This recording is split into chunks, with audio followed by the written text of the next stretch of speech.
好，台中低调验着非洲猪济，也伫卖掉进前呢，有28只是对伫走拍卖出去，也23只是袂去到台中。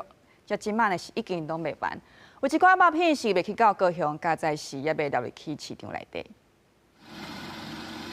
防疫人员对于大型货运的货车一直伫消毒，因为台中误车好像非洲猪瘟的案场，有28只猪仔伫检验结果出来进前，都已经拍卖屠宰，其中有30件300公斤卖去高雄。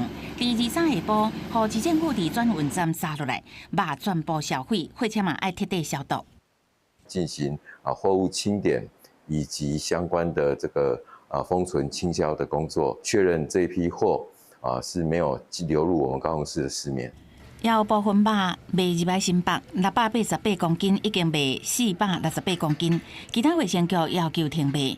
那是误车案场的猪仔，主要是卖入去台中市。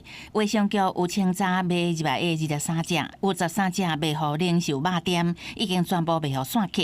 另外19间肉品代购商卖8只，嘛全部卖完啊。都连外县市买肉做半成品，回销登去台中市，嘛拢卖了了啊。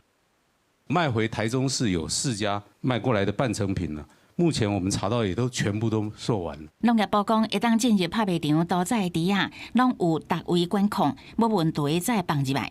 所以，就算准讲有去感染到的肉，嘛未有食安的问题。按过全国禁毒、禁运、禁止饲喷5天的政策才1天，过2天佫延长到15天。农业部是讲这无冲突。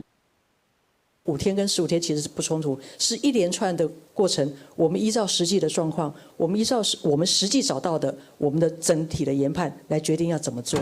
农业部解释，15天是一边按作期，5天是观察期。这5天内爱赶紧清查全国除了这个案例场，是不是还有其他的所在完有病毒？若是疫调显示无扩散，就会评估禁令提早结束。 农业部早起嘛表示，到目前除了确认非洲猪瘟的核酸是阳性，目前是也无分离出病毒。公司新闻采访报道。